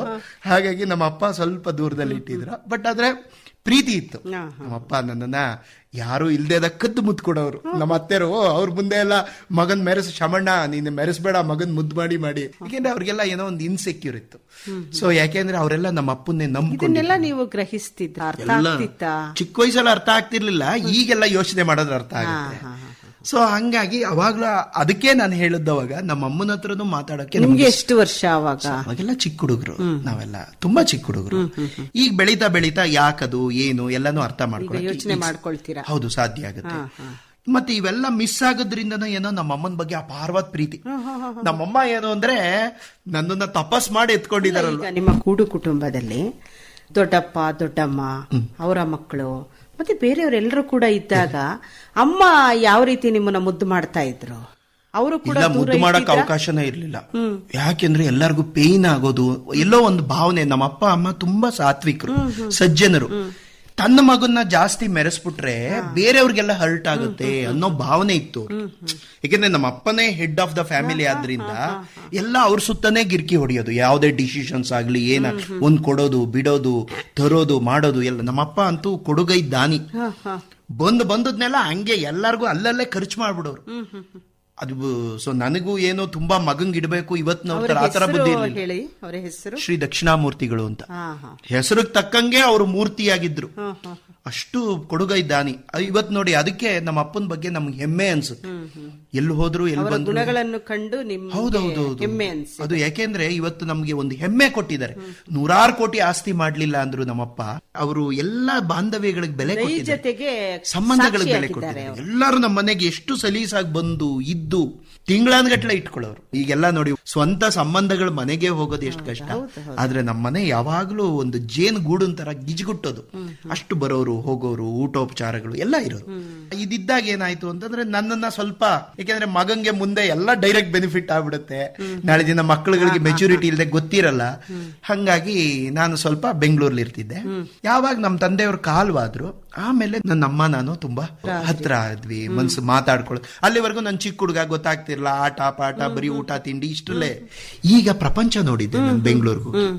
ಪ್ರಪಂಚ ಅಂದ್ರೇನು, ಕುಟುಂಬ ಅಂದ್ರೇನು, ಮತ್ತೆ ಕೆಲವೊಂದು ವಿಶೇಷವಾದ ಉಪನ್ಯಾಸಗಳು, ಸಜ್ಜನರ ಸಹವಾಸದಿಂದ ಕೆಲವೊಂದು ಸದ್ಬುದ್ಧಿ ಬಂದಿತ್ತು. ಇನ್ನೂ ನಾನು ಮೆಚೂರ್ ಆಗಿದೆ, ಅಪ್ಡೇಟೆಡ್ ಆಗಿದೆ. ಒಳ್ಳೆತನದಲ್ಲಿ ಏನಕ್ಕೂ ಹೋಗದೆ ಇರೋದಕ್ಕಿಂತ ಈಗ ಯಾವ್ದು ಒಳ್ಳೆ ವಿವೇಕ ಅನ್ನೋದ ಒಂಚೂರು ಚೂರು ಸಂಪಾದನೆ ಮಾಡ್ಕೊಂಡಿದ್ದೆ. ಈಗ ಸರ್, ನೀವು ಕೂಡು ಕುಟುಂಬದಲ್ಲಿ ಹುಟ್ಟಿದ್ರು ಕೂಡ ದೂರದಲ್ಲಿ ವಿದ್ಯಾಭ್ಯಾಸ ಮಾಡಬೇಕು ಅಂತ ಏನಾದ್ರೂ ನೋವಿತ್ತ ನಿಮಗೆ? ಅಮ್ಮನನ್ನ ಅಪ್ಪನನ್ನ ಬಿಟ್ಟು ದೂರ ಹೋಗಿ ವಾಸ ಮಾಡಬೇಕು? ಇಲ್ಲ, ನೋವು ಅನ್ನೋದಕ್ಕಿಂತನೂ ಅದು ಅನಿವಾರ್ಯತೆ. ಯಾಕೆಂದ್ರೆ ನಾವು ಕೆಲವೊಂದು ಸನ್ನಿವೇಶಗಳಲ್ಲಿ ಪೂರಕವಾಗಿ ವರ್ತಿಸ್ಬೇಕಾಗತ್ತೆ. ನನಗೆ ಇದೇ ಬೇಕು ಅಂತ ಹಠಕ್ಕೆ ಬೀಳೋಂಗಿಲ್ಲ. ಅಪ್ಪ ಅಮ್ಮನೇ ಬೇಕು. ಏಕೆಂದ್ರೆ ಅವ್ರ ಜವಾಬ್ದಾರಿಗಳು ಎಲ್ಲ ಬೇರೆ ಬೇರೆ ಇದ್ದದ್ರಿಂದ ನಾವು ಪೂರಕವಾಗಿ ವರ್ತಿಸ್ಬೇಕಾಗತ್ತೆ. ಒಂದಕ್ಕೊಂದಕ್ಕೆ ಅವ್ರಿಗೆ ಸಹಕಾರಿಯಾಗಂಗ್ ವರ್ತಿಸ್ಬೇಕಾಗತ್ತೆ. ಆ ತರದ್ದೇನು ನೋವಿಲ್ಲ ನನಗೆ. ಆದ್ರೆ ನಾನು ಒಬ್ಬನೇ ಮಗ ಆದ್ರಿಂದ ಇನ್ನು ಹಿಂದೂ ಇಲ್ಲ ಮುಂದೂ ಇಲ್ಲ. ನನಗೇನು ಅಂದ್ರೆ ನನ್ನ ಅಪ್ಪ ಅಮ್ಮನೇ ಫಸ್ಟ್ ಅಲ್ವಾ. ನಾವು ಒಂದು ಕೋರ್ ಸರ್ಕಲ್ ಬರ್ತೀವಿ. ಕೋರ್ ಒಳಗಡೆ ನಾನು, ನಮ್ಮಪ್ಪ, ನಮ್ಮಮ್ಮ. ಹಂಗಾಗಿ ಅದು ಅಭಿಮಾನ ನಮ್ಮ ಅಮ್ಮನ ಮೇಲೂ ನಂಗೆ ತುಂಬಾ ಇದ್ದೇ ಇತ್ತು. ನಮ್ಮ ಅಮ್ಮನೂ ಎಲ್ಲೋ ಒಂದ್ ಕಡೆ ಕಾಯ್ತಿತ್ತು ಅನ್ಸುತ್ತೆ. ತನ್ನ ಮುಗ್ಧತೆಯಿಂದ ನನ್ನ ಮಗ ಯಾವಾಗ ದೊಡ್ಡವನಾಗ್ತಾನೋ. ದೊಡ್ಡವನಾದಾಗ ಏನು ಅಂದ್ರೆ ಸ್ವಲ್ಪ ಸ್ವತಂತ್ರ. ಮಕ್ಳುಗಳು ಯಾವತ್ತು ರಾಜರಾದ್ರೆ ಅವ್ರಿಗೆ ರಾಜಮಾತೆ ಪಟ್ಟ ಬರುತ್ತೆ ನೋಡಿ. ಮಕ್ಳುಗಳು ಯಾವತ್ತು ಬೆಳಿಬೇಕು. ಗಂಡು ಮಕ್ಳುಗಳು ವಿಶೇಷವಾಗಿ ಬೆಳೆದಾಗ ತಾಯಿಗಳಿಗೆ ಬಲ ಅಲ್ವೇ. ಬೇರೆ ಯಾರೇ ಅಳಿಯಂದ್ರು ಮಕ್ಕಳು ಇನ್ಯಾರೇ ಬೆಳೆಯಕ್ಕಿಂತ ಗಂಡು ಮಗ ಯಾವತ್ತು ಬೆಳೆದಾಗ ತಂದೆ ತಾಯಿಗಳಿಗೆ ಒಂದು ಹೆಮ್ಮೆ ಮತ್ತೆ ಸ್ವತಂತ್ರ ಬಲ ಅವ್ರಿಗೆ. ಆದ್ರೆ ಇವತ್ತು ಪರಿಸ್ಥಿತಿ ಬೇರೆ ಇದೆಯಲ್ಲ ಸರ್. ಇದೆ. ತುಂಬಾ ದೊಡ್ಡ ಮಾತುಗಳನ್ನ ನೀವು ಹೇಳಿದ್ರಿ, ಕೇಳೋದಕ್ಕೆ ತುಂಬಾ ಖುಷಿ ಅನ್ಸುತ್ತೆ. ಆದ್ರೆ ಇಂದಿನ ಪರಿಸರದಲ್ಲಿ ತಾಯಿ ಅಂದ್ರೆ ತಿರಸ್ಕೃತ ಭಾವನೆಯೇ ಹೆಚ್ಚು. ಮಕ್ಕಳು ಅಂತ ಅಂದ್ರೆ ಅವರೇ ಒಂದು ರೀತಿ ಬೆಳೀತಾ ಇರ್ತಾರೆ. ತಾಯಿ ತಂದೆ ಅಂದ್ರೆ ಗೌರವ ಇರಲ್ಲ ಕೆಲವು ಕಡೆ. ಈ ಪರಿಸ್ಥಿತಿಯನ್ನ ನೋಡಿದಾಗ ನಿಮ್ಗೆ ಏನ್ ಅನ್ಸುತ್ತೆ? ಅಲ್ಲ, ಅದು ಮೋಸ್ಟ್ಲಿ ಏನು ಅಂದ್ರೆ ಎಲ್ಲ ಕೆಲವೊಂದು ಸಂದರ್ಭಗಳಲ್ಲಿ ಹಿರಿಯರ ಪಾಲ್ಸ್ ತೋರಿಸ್ಬೇಕಾಗತ್ತೆ. Values are not taught, it should be demonstrated ಅಂತ. ನನಗೇನು ಅಂದ್ರೆ ನನ್ನ ದೊಡ್ಡಪ್ಪ ಅವ್ರ ಪ್ರಭಾವ ನನ್ನ ಮೇಲೆ ತುಂಬಾ ಆದ್ರಿಂದ ಅವ್ರು ಯಾವತ್ತೂ ಒಂದು ದಿನ ತಂದೆ ತಾಯಿಗಳಿಗೆ ಎದುರು ಮಾತಾಡದವ್ರಲ್ಲ. ಮತ್ತೆ ಒಳ್ಳೆತನ ಯಾವತ್ತೂ ಕಳ್ಕೊಂಡು ಪರಿಸರ ಬಹಳಷ್ಟು. ಹೌದೌದು. ಚಿಕ್ಕದ್ರಿಂದ ಯಾವ ವ್ಯಕ್ತಿಗಳ ಪ್ರಭಾವ, ಯಾರ ನಡವಳಿಕೆ ನಮ್ಮ ಮೇಲೆ ಪ್ರಭಾವ ಬೀರುತ್ತೋ ಆ ಆಲೋಚನೆಗಳ ಕಡೆನೆ ನಮ್ಮ ವ್ಯಕ್ತಿತ್ವ ಬೆಳೆಯುತ್ತೆ. ಬಹಳ ಒಂದು ಗಂಭೀರವಾದಂತಹ ಸಂಗತಿ. ಹೌದೌದು. ಆ ಪರ್ಟಿಕ್ಯುಲರ್ ಡೈರೆಕ್ಷನ್ ಕಾಲ ತುಂಬಾ ಮೀರಿ ಹೋಗಿದೆ. ಹೌದು. ಮಕ್ಕಳು ತಮ್ಮಿಷ್ಟದಂತೆ ನಡೀತಾ ಇದ್ದಾರೆ. ತಾಯಿ ತಂದೆಯ ಭಾವನೆಯನ್ನ ಅವರು ಅರ್ಥ ಮಾಡ್ಕೊಳ್ತಿಲ್ಲ. ಅಲ್ಲ, ಚಿಕ್ಕದ್ರಿಂದ ಇವರು ಕೊಡ್ತಾ ಇಲ್ಲ ಅಂತದೆ. ಒಂದ್ ಕಡೆನೆ ನಾವು ಯಾವತ್ತೂ ಆರೋಪ ಮಾಡಬಾರ್ದು. ಚಿಕ್ಕದ್ರಿಂದ ಬಲವಾಗಿ ಸಂಸ್ಕಾರಗಳು ಕೊಡಬೇಕು. ಈಗ ಹಿಂದಿನ ಕಾಲದಲ್ಲೆಲ್ಲ ಯಾವ ತರ ಸಂಸ್ಕಾರಗಳು ಪಡ್ಕೋತಿದ್ರು. ಈಗ ತ್ರೇತಾಯುಗದಲ್ಲೇ ತಗೊಳ್ಳಿ, ರಾಮ ದಶರಥ ಅಂತ ದೊಡ್ಡ ಮಹಾರಾಜ ಅರಮನೆ ಬಿಟ್ಬಿಟ್ಟು ಯಾಕೆ ವಸಿಷ್ಠರ ಹತ್ರ ಕಳಿಸ್ತರು? ಯಾಕೆಂದ್ರೆ ಅವತ್ತಿನ ಕಾಲದ ಜನಗಳಿಗೆ ಗೊತ್ತಿತ್ತು, ಮಕ್ಕಳುಗಳು ಸುತ್ತಮುತ್ತ ಇರೋ ಜನಗಳನ್ನ ಫಾಲೋ ಮಾಡ್ತಾರೆ. ನಮ್ಮಗಳ ಹತ್ರ ಇದ್ದು ಈ ಮುದ್ದಿಂದ ನಮ್ಮ ತರ ಅಲ್ಪರು ಯಾಕೆ ಆಗ್ಬೇಕು? ನಾವು ಅವತ್ತಿನ ಕಾಲದ ದೊಡ್ಡ ವ್ಯಕ್ತಿ ಯಾರಿರ್ತಾನೆ, ಅವತ್ತಿನ ಕಾಲದ ದೊಡ್ಡ ಬಲಾಢ್ಯ ಅಂದ್ರೆ ಒಳ್ಳೆ ಬುದ್ಧಿವಂತ ಯಾರಿರ್ತಾನೆ, ಅವನ ಹತ್ರ ನನ್ನ ಮಕ್ಕಳು ಬೆಳೆದ್ರೆ ನಾಳೆ ದಿನ ಅವರು ಕೂಡ ಬುದ್ಧಿವಂತರಾಗ್ತಾರಲ್ವಾ ಅನ್ನೋ ಆಲೋಚನೆ ಅವತ್ತಿನ ಕಾಲದ ಜನಗಳಿಗೆ ಗೊತ್ತಿತ್ತು. ಮಾದರಿಯಾಗಬೇಕು ನಮ್ಮ ಮಕ್ಕಳು ಅಂತ ನಮ್ಮ ಹತ್ರ ಇದ್ರೆ. ಹೌದು, ಈಗ ನಮ್ಗೆ ಏನೋ ಸಂಸಾರದಲ್ಲಿ 108 ಪಾಪಗಳನ್ನ ಮಾಡ್ತಿರ್ತೀವಿ, ಒಂಥರ ಕದ್ದು ಮುಚ್ಚಿ ಏನೇನೋ ಮಾಡ್ತಿರ್ತೀವಿ. ಇದನ್ನೆಲ್ಲ ಚಿಕ್ಕ ವಯಸ್ಸಿಂದನೇ ಮಕ್ಕಳುಗಳು ನೋಡಿದ್ರೆ ಅವ್ರಿಗೆ ಅಷ್ಟು ವ್ಯಕ್ತಿತ್ವ ತುಂಬಾ ಸ್ಟ್ರಾಂಗ್ ಆಗಲ್ಲ. ಇದನ್ನೆಲ್ಲ ಚಿಕ್ಕದ್ರಿಂದಾನೇ ಕಾಂಪ್ರಮೈಸು, ಅಡ್ಜಸ್ಟ್ಮೆಂಟು, ಹೆಂಗ್ ನಡ್ಕೋಬೇಕು, ಗಾಳಿ ಬಂದ್ ಕಡೆ ತೂರ್ಕೊಳ್ಳೋದು, ಈ ತರ ಒಂದ್ ತತ್ವ ಸಿದ್ಧಾಂತ ಇವೆಲ್ಲ ಬರಲ್ಲ. ಯಾವತ್ತು 16-18 ವರ್ಷದ ತನಕ ಮಕ್ಕಳು ಈ ತತ್ವ ಸಿದ್ಧಾಂತ ಇದನ್ನೆಲ್ಲ ತುಂಬಾ ಮೈಂಡ್ ಅಲ್ಲಿ ಕಾಂಕ್ರೀಟ್ ತರ ಅಂಟ್ಕೋಬೇಕು. ಆ ತರ ಪಾಲಿಸ್ ತೋರ್ಸೋರ್ ಬೇಕಾಗಿತ್ತು. ಅವತ್ತಿನ ಕಾಲದಲ್ಲಿ ಮಹರ್ಷಿಗಳಿದ್ರು. ಹಿರಿಯರ ಪಾತ್ರ ಮಹತ್ತರ ಅಂತ ಹೇಳ್ತಾರೆ. ಹೌದೌದು. ಅವ್ರು ಇವತ್ತಿನ ಕಾಲದಲ್ಲಾಗ್ಲಿ ಅವತ್ತಿನ ಕಾಲದಲ್ಲಾಗ್ಲಿ ಕಾಲ ಯಾವತ್ತು ಏನು ಮಾಡಲ್ಲ. ವ್ಯಕ್ತಿಗಳು, ನಾವು ಪಾಲಿಸುವಂತ ಆದರ್ಶಗಳು. ಅವತ್ತು ರಾಜ ಆಗಿದ್ರು ಮಕ್ಕಳುಗಳಿಗೆ ಚಿಕ್ಕ ವಯಸ್ಸಿಂದ ಆಧ್ಯಾತ್ಮ ತಳಹದಿ ಮೇಲೆ ಮೌಲ್ಯಗಳನ್ನ ಅವನು ಅನುಸರಿಸಲಿ ಅಂತ ಅವತ್ತಿನ ಆ ಮೌಲ್ಯ ಪುರುಷರು ಯಾರಿದ್ರೆ ಅವ್ರ ಹತ್ರ ಬಿಡೋರು. ಇವತ್ತು ಎಂತ ದೊಡ್ಡ ಗುರು ಇದ್ರು ತಂದೆ ತಾಯಿ ಮಕ್ಕಳನ್ನ ಬಿಟ್ಟು ಇವರೇ ಬಿಟ್ಕೊಡಲ್ಲ, ತುಂಬಾ ಮುದ್ದು ಮಾಡ್ತಾರೆ. ಮತ್ತೆ ಏನ್ ಮುದ್ದ ಇದ್ದಾಗ ಏನಾಗುತ್ತೆ, ಒಳ್ಳೆ ತತ್ವಗಳನ್ನ ಸಿದ್ಧಾಂತಗಳನ್ನ ಹೆಂಗೆ ಕಠಿಣವಾಗಿ ನಾವು ಕೆಲವೊಮ್ಮೆ ಹೆಂಗ್ ಪಾಠ ಹೇಳ್ಕೊಡಕ್ಕಾಗತ್ತೆ. ಸೊ ಹಾಗಾಗಿ ತಂದೆ ತಾಯಿದು ಚಿಕ್ಕ ವಯಸ್ಸಿಂದ ಕೊಟ್ರೆ ಅದು ಡೆಫಿನೆಟ್ ಆಗಿ ಬಂದೇ ಬರುತ್ತೆ. ಹೌದು, ಅದ್ರಲ್ಲಿ ಯಾಕೆಂದ್ರೆ ಮಕ್ಕಳುಗಳಿಗೆ ಯಾವ್ದನ್ನ ನೋಡ್ತಾರೋ ಫಾಲೋ ಮಾಡ್ತಾರೆ, ಅದನ್ನ ತಮ್ಮ ನಡವಳಿಕೆಯಲ್ಲಿ ತಂದ್ಕೋತಾರೆ. ಅದು ಕ್ರಮೇಣ ಪ್ರಾಕ್ಟೀಸ್ ಆಗುತ್ತೆ, ಪ್ರಾಕ್ಟೀಸ್ ಆಟಿಟ್ಯೂಡ್ ಆಗುತ್ತೆ, ಆಟಿಟ್ಯೂಡ್ ಸ್ವಭಾವ ಆಗಿ ಬಿಟ್ಟು ಹೋಗಲ್ಲ. ಈಗ ನಿರೀಕ್ಷೆಯನ್ನೇ ಇಟ್ಕೊಂಡಿಲ್ಲ ತಂದೆ ತಾಯಿಗಳು, ಗೊತ್ತಿದೆಯಾ ಸರ್? ಅದು ಮಕ್ಕಳ ಬಗ್ಗೆ ನಿರೀಕ್ಷೆಯನ್ನ ಏನೂ ಇಟ್ಕೊಳ್ಳೋದೇ ಬೇಡ ಅಂತ ನಿರ್ಧಾರ ಮಾಡ್ಬಿಟ್ಟಿದ್ದಾರೆ. ಇದ್ರ ಬಗ್ಗೆ ಏನು ಹೇಳ್ತೀರಿ? ಇದ್ರ ಬಗ್ಗೆ ಏನು ಅಂದ್ರೆ, ಯಾವತ್ತು ಮದುವೆ ಆಗ್ಬೇಕಾದ್ರೇನೆ ಯೋಚನೆ ಮಾಡ್ಬೇಕು ಮೇಡಮ್. ಹಿಂದಿನ ಕಾಲದಲ್ಲಿ ಮದುವೆ ಅನ್ನೋ ಒಂದು ಈ ಗೃಹಸ್ಥಾಶ್ರಮ ಪದ್ಧತಿ ಬಂದಿರೋದು ಏನಕ್ಕೆ? ಒಂದು ಸತ್ ಪ್ರಜೆಗಳನ್ನ ಸಮಾಜಕ್ಕೆ ಕೊಡಕ್ಕೆ. ಆ ಮೂಲ ಚಿಂತನೆಲೆ ಡೈಲ್ಯೂಟ್ ಆಗ್ಬಿಟ್ಟಾಗ ಅದು ಹೇಗೆ? ಯಾವತ್ತು ಏನು ಅಂದ್ರೆ, ಮದುವೆ ಆಗಬೇಕಾದ್ರೆ ಅವ್ರಿಗೆ ಇಬ್ಬರಿಗೂ ಒಂದು ಪರೀಕ್ಷೆ ಇರಬೇಕು. ಮಕ್ಕಳು ಮಾಡಿ ನಾವು ಗಂಡ ಹೆಂಡತಿಯಲ್ಲಿ ಸದ್ಗೃಹಸ್ಥ ಜೀವನ ನಡೆಸ್ತೀವಿ ಅಂದ್ರೆ ಅವ್ರ ಮದುವೆ ಆಗಬೇಕು. ಅಥವಾ ಮದುವೆ ಆಗ್ಲೇಬೇಕಾರೆ ಮಕ್ಕಳು ಮಾಡ್ಕೋಬೇಕಾದ್ರಂತೂ ಸದ್ಗೃಹಸ್ಥ ಧರ್ಮನ ಅನುಸರಿಸಬೇಕು. ಅವಾಗ ಮುಂದೆ ಹುಟ್ಟೋ ಮಕ್ಕಳುಗಳು ಮಹಾತ್ಮರಾಗ್ತಾರೆ. ಗಂಡ ಹೆಂಡತಿ ತರ ಅಥವಾ ಇನ್ಯಾವ ತರನೋ ಇವ್ರು ನಡ್ಕೊಂಡು ಸುಮ್ನೆ ಮಕ್ಕಳುಗಳನ್ನ ಎತ್ಬಿಟ್ರೆ ಒಳ್ಳೆ ಸ್ವಭಾವಗಳನ್ನ ಹೆಂಗ್ ಎಕ್ಸ್ಪೆಕ್ಟ್ ಮಾಡ್ತಾರೆ? ಹಾಗಾಗಿ ಮದುವೆ ಆಗ್ಲಿ ಯುವಕರು ಯುವತಿಯರು, ಆದ್ರೆ ಮಕ್ಕಳು ಮಾಡ್ಕೋಬೇಕಾದ್ರೆ ಒಂದ್ಸರಿ ಯೋಚನೆ ಮಾಡಿ. ನಿಮ್ಮ ಸಲಹೆ, ನಾನು ಯಾರು ಅಲ್ಲ, ಬಟ್ ಆದ್ರೆ ಯೋಚನೆ ಮಾಡಿ. ಮಕ್ಕಳು ಮಾಡ್ಕೋಬೇಕಾದ್ರೆ ಆ ಮಕ್ಕಳು ಜೀವನ, ಅದು ಈ ಸಮಾಜ ಚೆನ್ನಾಗಿರ್ಬೇಕು, ಒಳ್ಳೆ ಸತ್ಪ್ರಜೆಗಳನ್ನ ಸತ್ಸಂತಾನಗಳನ್ನ ಸಮಾಜಕ್ಕೆ ಕೊಡಬೇಕು ಅಂದ್ರೆ ನೀವು ಫಸ್ಟ್ ಆದರ್ಶವಾಗಿರ್ಬೇಕು. ಚಿಕ್ಕದ್ರಿಂದನೂ ಮಕ್ಕಳು ಮುಂದೆ ಹೇಗ್ ನಡ್ಕೋಬೇಕು, ಯಾವ ಸಂದರ್ಭದಲ್ಲಿ ಯಾವ ತರ ಆಲೋಚನೆ ಯಾವ ತರ ಇರಬೇಕು, ನಮ್ಮ ನಡವಳಿಕೆ ಯಾವ ತರ ಇರಬೇಕು. ಏಕೆಂದ್ರೆ ಚಿಕ್ಕದ್ರಿಂದ ಓದ್ ಕಲಿಯೋದಕ್ಕಿಂತ ಹಿರಿಯರನ್ನ ಅನುಸರಿಸಿ ಕಲಿಯೋದೇ ಬಹಳಷ್ಟಿದೆ ಮೇಡಮ್. ನೋಡಿ, ಬಹಳ ಒಂದು ಚಂದದ ಮಾತನ್ನ ನೀವು ಆಚಾರ್ಯ ಯೋಚನೆ ಮಾಡಬೇಕಾದಂತ. ಹೌದೌದು, ಮಕ್ಕಳು ಮಾಡ್ಕೋಬೇಕಾದ್ರೆ ನಾವು ಯೋಚನೆ ಮಾಡ್ಬೇಕು, ಬೇಕಾ ಬೇಡವಾ, ಆಗ್ಬೇಕು, ಆಯ್ತು ಮಾಡ್ಕೊಳ್ಳೋಣ, ಅದಕ್ಕೆ ಹಿರಿಯರ ಪರೀಕ್ಷೆ ಮಾಡ್ಬೇಕಾದ್ರೆ ಈ ತರದ್ದೆಲ್ಲ ಕೆಲವೊಂದು ಓದ್ಗಳನ್ನ ಕೊಟ್ಟು ಅವ್ರಿನ ಸಂಕಲ್ಪ ಮಾಡಿಸಿ ದೆನ್ ನೀವು ಮುಂದುವರಿರಿ. ಅವಾಗ ಏನಾಗುತ್ತೆ, ಸದ್ಗುರಸ್ಥ ಧರ್ಮ ಪಾಲಿಸ್ತಾರೆ. ಆ ವಾತಾವರಣದಲ್ಲಿ ಬೆಳೆಯೋ ಮಕ್ಕಳು ಎಲ್ಲರೂ ಮಹಾತ್ಮರಾಗ್ತಾರೆ, ಎಲ್ಲರಿಗೂ ಒಳ್ಳೆ ಗುಣ. ನೋಡಿ, ಎಷ್ಟು ಸಂತೋಷವಾಗಿ ಮಾತನ್ನ ಹೇಳ್ತಾ ಇದ್ದೀರಿ, ತುಂಬ ಹೃದಯದಿಂದ ವ್ಯಕ್ತಪಡಿಸ್ತಾ ಇದ್ದೀರಿ ಭಾವನೆಗಳನ್ನ.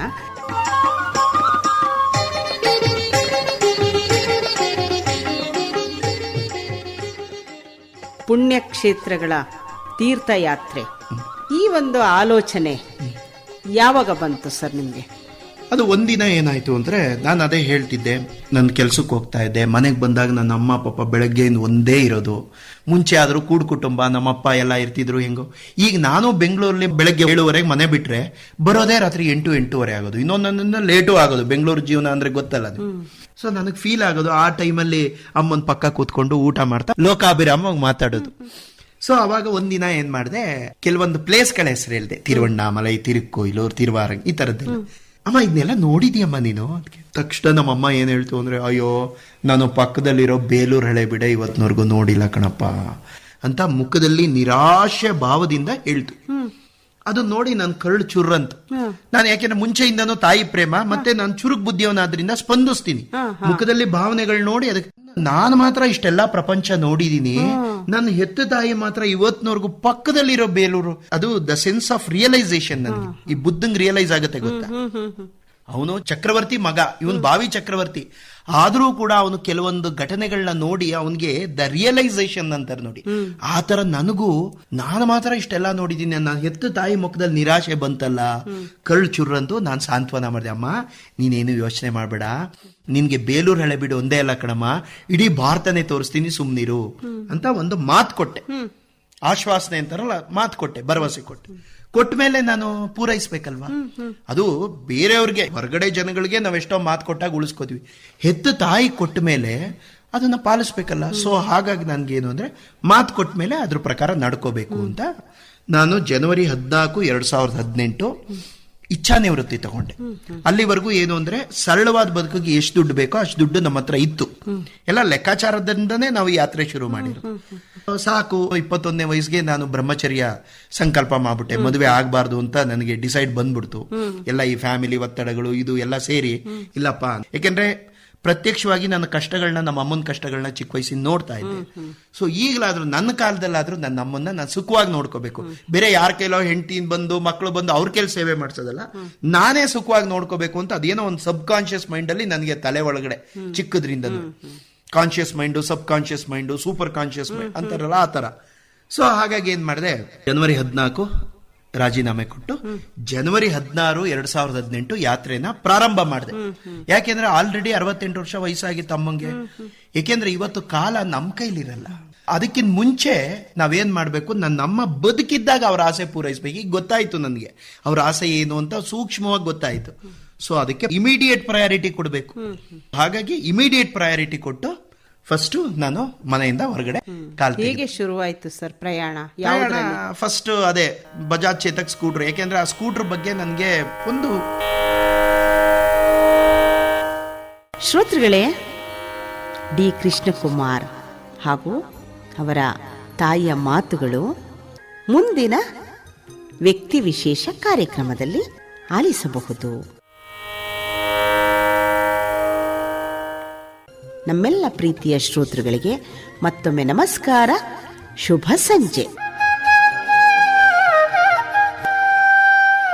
ಇದುವರೆಗೆ ವ್ಯಕ್ತಿ ವಿಶೇಷ, ವಿವಿಧ ಕ್ಷೇತ್ರಗಳಲ್ಲಿ ಸಾಧನೆ ಮಾಡಿರುವ ವ್ಯಕ್ತಿಗಳನ್ನು ಪರಿಚಯಿಸುವ ಕಾರ್ಯಕ್ರಮ ಪ್ರಸಾರವಾಯಿತು. ಭಾಗವಹಿಸಿದ್ದ ಅತಿಥಿ ಸ್ಕೂಟರ್ನಲ್ಲಿ ಭಾರತದಾದ್ಯಂತ ಚಲಿಸಿ ತಾಯಿಗೆ ತೀರ್ಥಕ್ಷೇತ್ರಗಳ ದರ್ಶನ ಮಾಡಿಸಿದ ಪುತ್ರ ಡಿ ಕೃಷ್ಣಕುಮಾರ್. ಪ್ರಸ್ತುತಿ ಎಂ ಶಕುಂತಲಾ.